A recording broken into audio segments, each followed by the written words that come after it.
The following is a Sports Ethos presentation.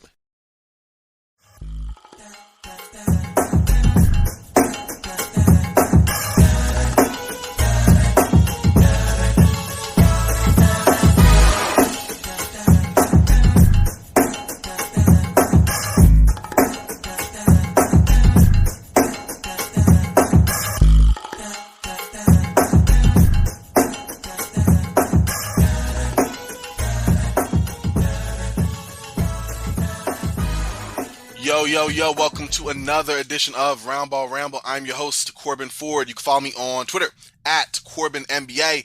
This Sports Ethos presentation. So check out Sports Ethos on Twitter at Sports Ethos, online, sportsethos.com. Basketball, football, baseball, fantasy, all of it. You want it, they got it over there. So make sure to get on board on Twitter at Sports Ethos. Today, y'all, we are full draft week, and I am pumped, excited. Y'all don't even really know. There's like a thing a year and a half in the making, but I got basketball analyst, and I got NBA draft YouTube legend Keandre of Hoop Intellect on. You can follow him on Twitter at Hoop Intellect if you already don't see him on YouTube, looking up literally any draft video. So, Keandre, man, how you doing, bro?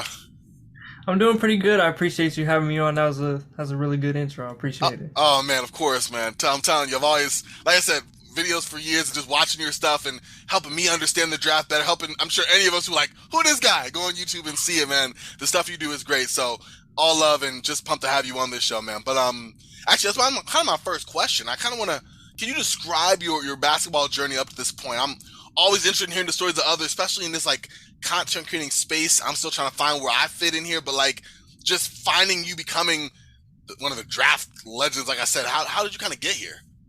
Yeah, so I mean, really the start is like I've always been a basketball fan. Like that was just kind of the introduction to everything.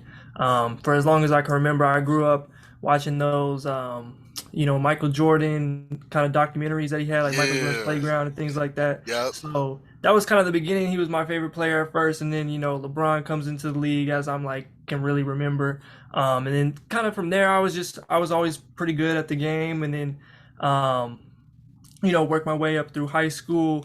I chose not to play in college actually. Oh, wow. And just for a bunch of different reasons. High school basketball didn't go as well as I wanted it to. We still won a state championship my junior year and got fourth my senior year, and then everything like that. But it just didn't go the way that I wanted in the situation that I wanted to. So went to Oklahoma State. Had at least a potential opportunity to go, be a manager, or at least that's something I could have sought out for the basketball team. But my ego at the time was like, I don't really feel like rebounding for people. Yeah. So I feel it. Yeah. So that was kind of my thought process there. And then my sophomore year, I kind of just decided like I was doing a lot of writing and talking about the draft and other basketball things, just kind of trying to find my way and what sort of area that I wanted to do in like sports media specifically. And I realized like at some point that I don't really like writing in terms of like the reporting or the journalism, like the way like the traditional media is, or in at least like broadcast media and things like that. So I was like, I got to figure out how to do something. And I was like, basketball is kind of my thing. So kind of brainstormed Hoop Intellect. I wasn't very good at Adobe Premiere or Photoshop or anything, so I was teaching myself during that time, just kind of making highlight videos and specifically focusing on guys who like weren't going to get the shine. So like Alex Caruso was one of those guys, and that video did crazy numbers that I never thought it would, like right during his like peak of his meme ability. That's when it was.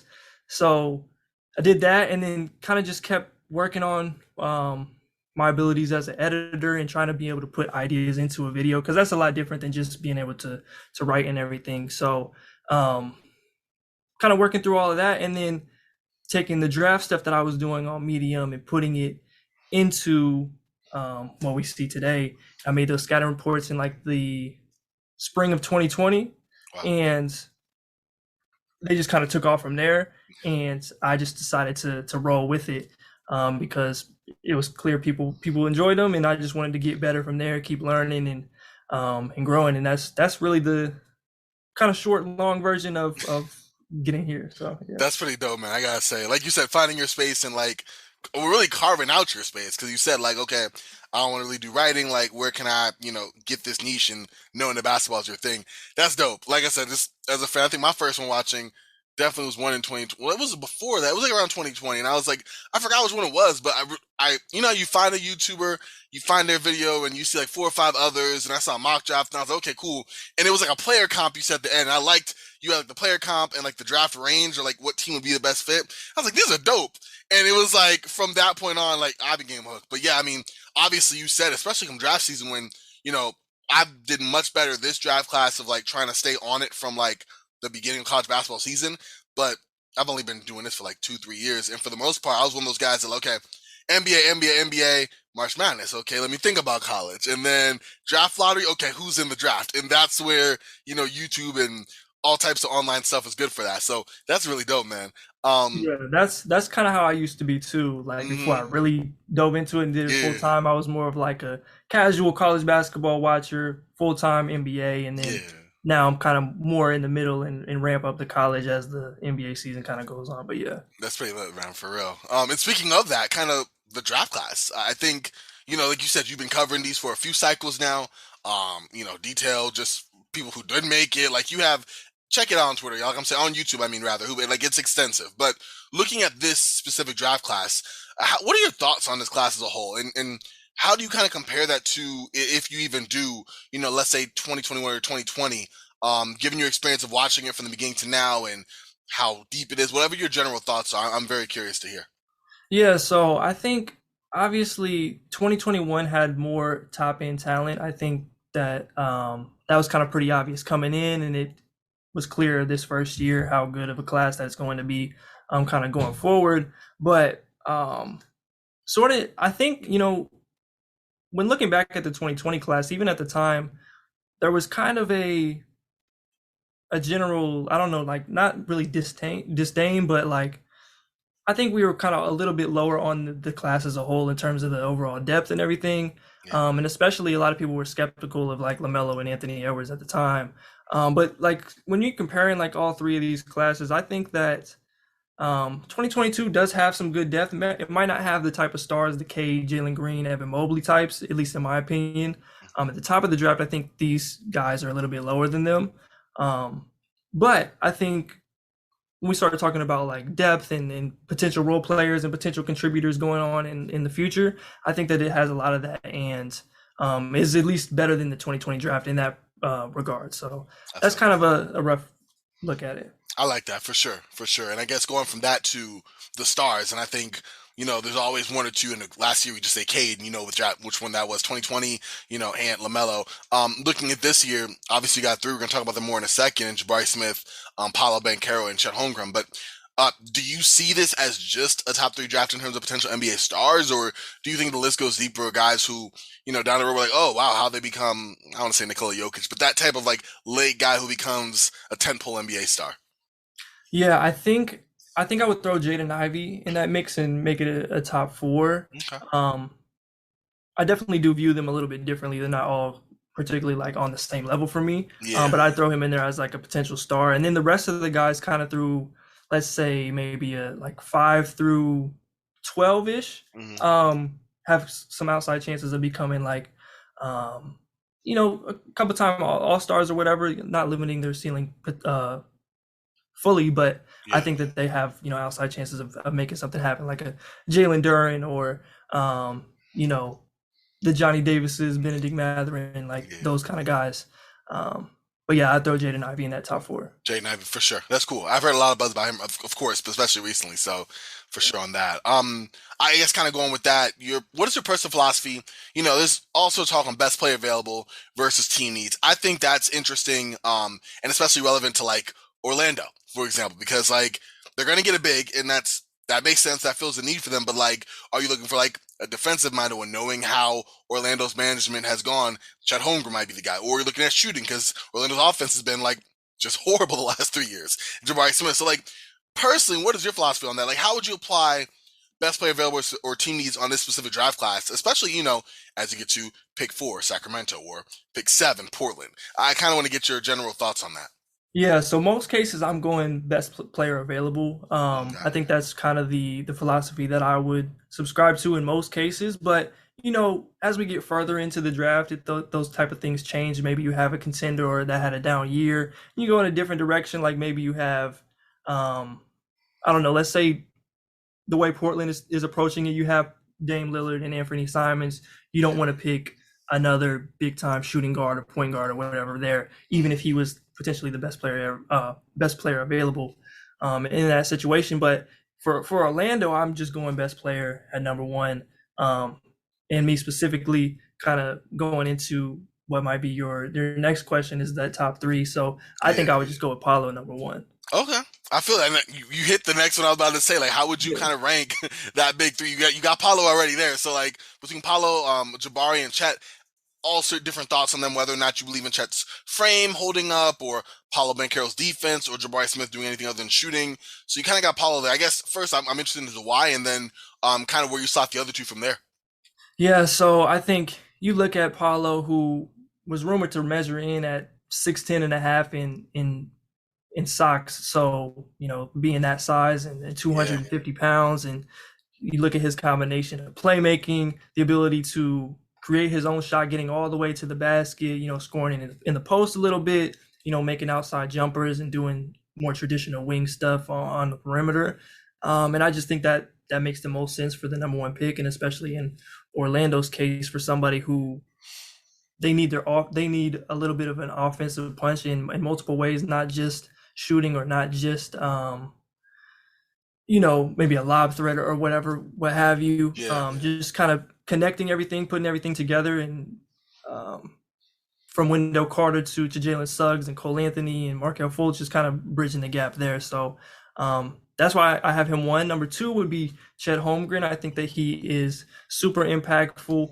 Everybody kind of focuses on the slight frame, and for a good reason at least. But I think that he overcomes that in a lot of ways. I think he's really tough. He leverages his body and uses his length in ways that are really impressive for a guy like that. And it's really never affected him in major ways across levels. We're talking, AAU and on different circuits and in different games, going up against these same guys that we see in this draft now, and older guys as well. So and just kind of given his combination of rim protection and ability to finish around the basket at a really high rate, not just dunking, but the soft touch and kind of the overall upside for him offensively, being able to grab and go off the glass and bring it up and hit threes in transition and all the other stuff that might come along in the future. yeah. That's why he's kind of the number two guy for me. And then I have Jabari Smith number three out of these guys. I know a lot of people are, a little bit lower on him. Hmm. Uh, for some of the creation and the ability to finish at the basket, which are valid concerns. But I really love that his shooting ability. I think that he is a special shot making talent at 6'10".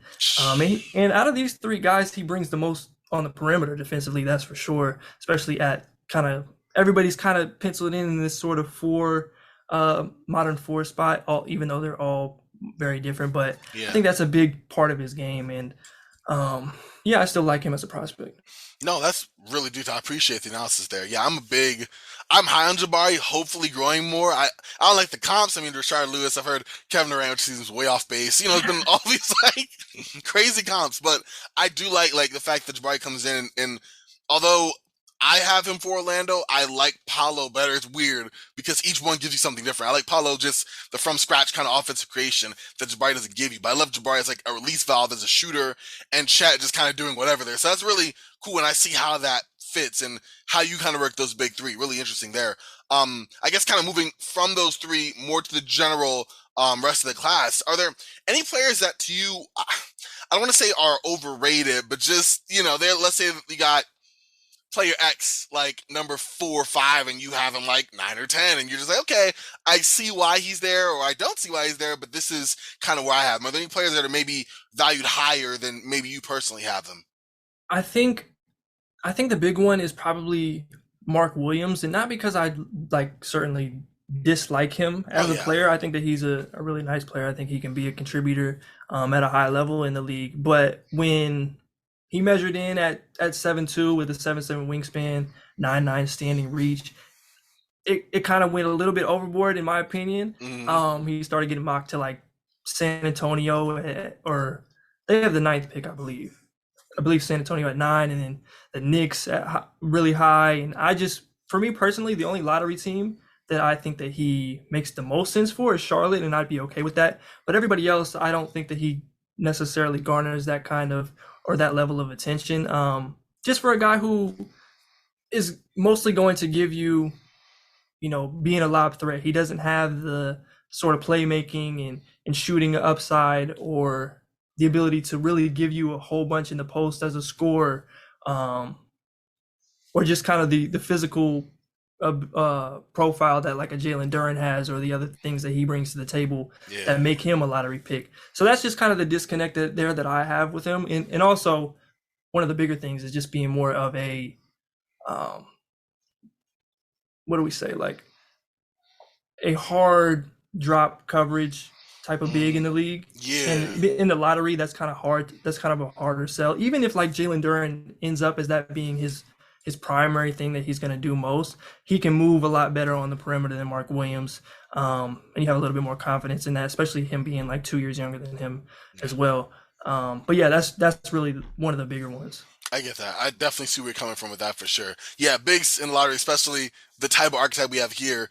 Duren at least has like a little bit more passing, I think. Younger, obviously, in the physical profile. I definitely get you there. On the other end of the spectrum, how do you feel about like sleepers? Guys that you are really looking at that, okay, might go later, but you get good value there.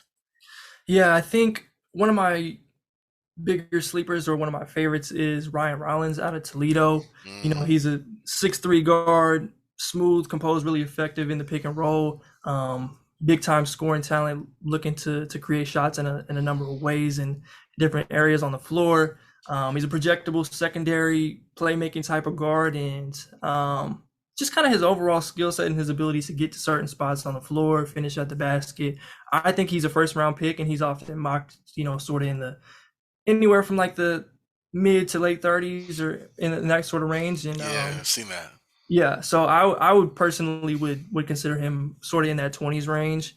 So he's probably one of my bigger sleepers. Okay. I think that it's not really conventional or not really like a traditional sleeper. Everybody knows this guy's name, but Jaden Hardy. Yeah. I think we swung a little bit too far in the wrong direction after his season in the G League. He got off to a pretty, rough start, and for somebody like him, it's not really that surprising. Somebody who's a shooter, scorer first, and has a tendency to take some questionable shots at times, but he really worked through it and had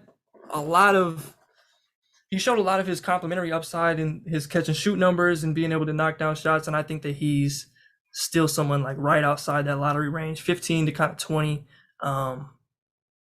where now he's more like mocked in like the late first round or even into the second round. You might find somebody who is really low on him. So that's another one. Yeah, the variance is real on that. I get you on that. In fact, you've been like the transition king on this because my next question was about the G League teams, or the G League team, G League Ignite. I wanted to get your thoughts on this year. I know last year, it was Jalen Green, Jonathan Kuminga, to a lesser extent, Isaiah Todd. He was drafted 31st. Yeah, so, looking at this year, you have Jaden Hardy, Dyson Daniels, Michael Foster, Marjon Beauchamp. Kind of what were your thoughts on the G League Ignite team this year, and then kind of how you see those prospects? You, of course, just mentioned Jaden Hardy, but definitely the other four. Yeah, so I like this team a lot. I think they're pretty fun to watch, all really unique and bring a lot of different things to the table.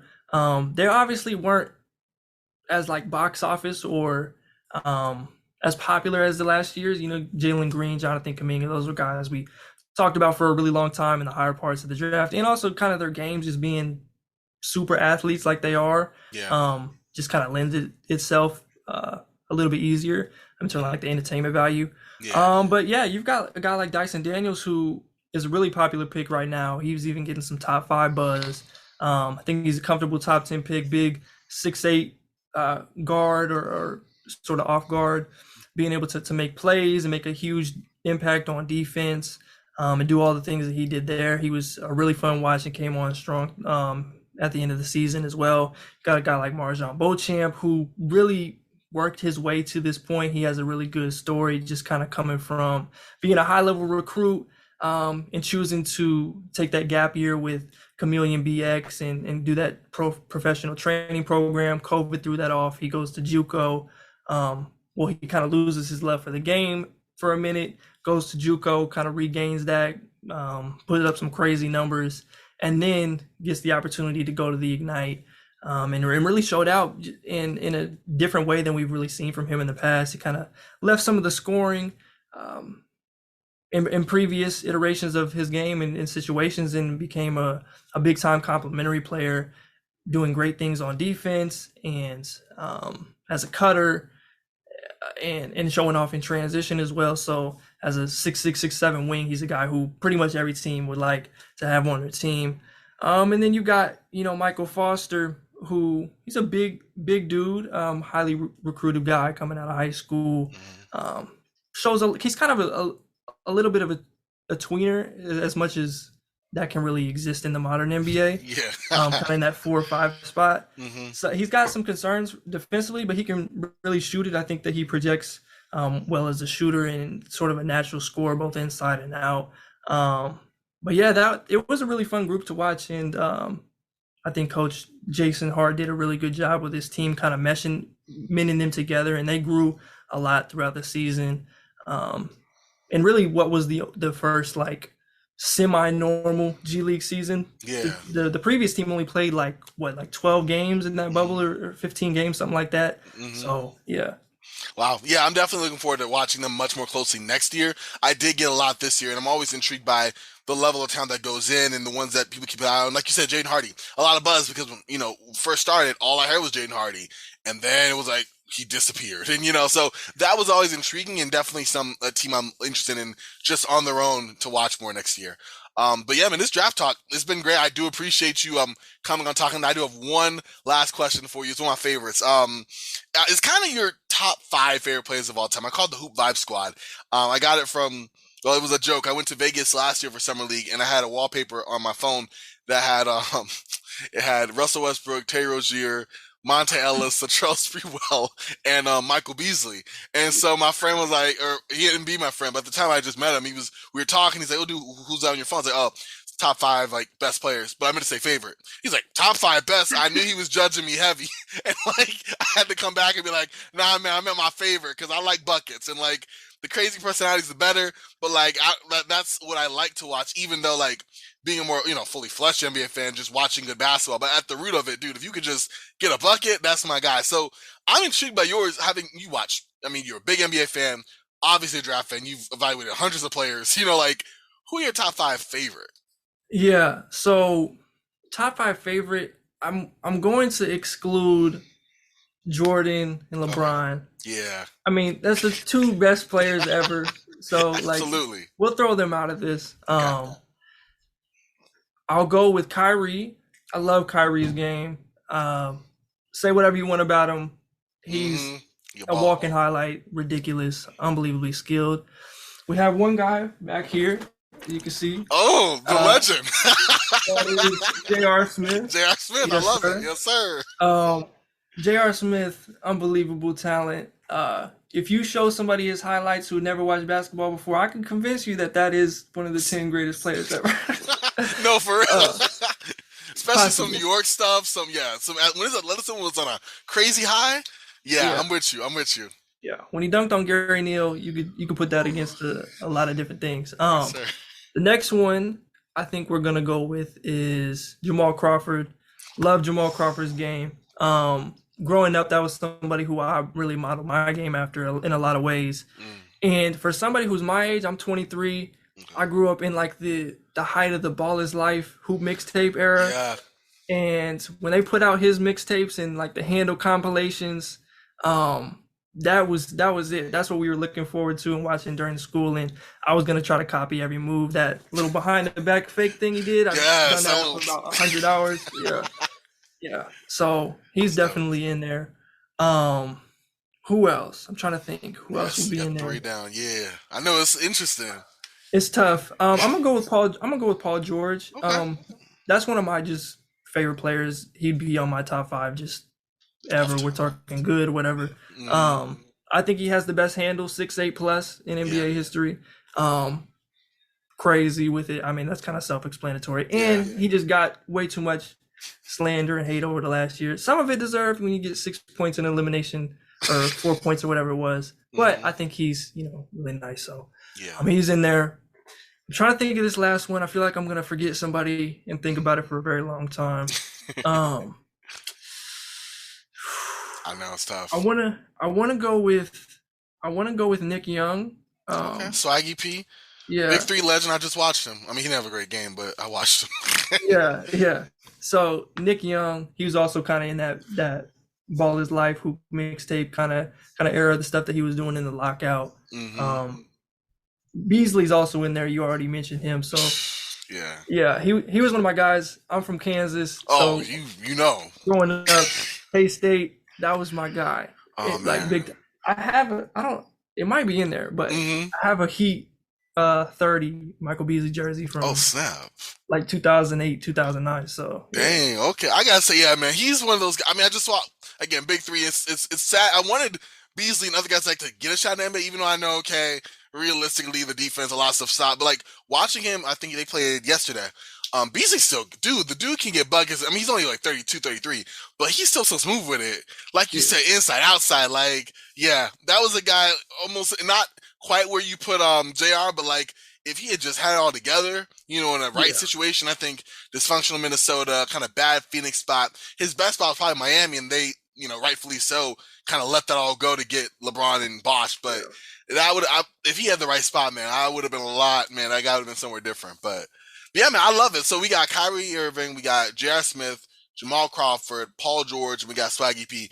Dude, that's the hoop vibes, and that's a all crossover squad right there. Yeah, I pride myself on the handle, so everybody in there gotta have a nice handle. Good handle, all 5. I love it, man. I love it, bro. This has been fun, Keandre. Thank you for making this happen. I really appreciate the time.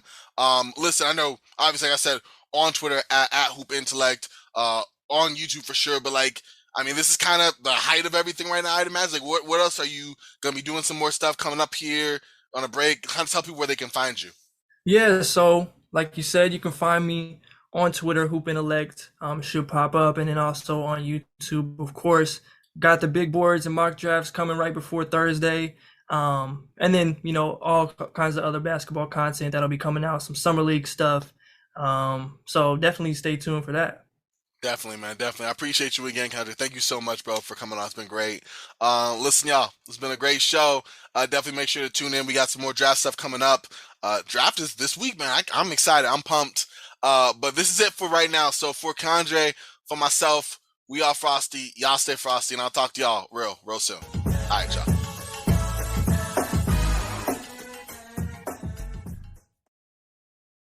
This has been a Sports Ethos presentation.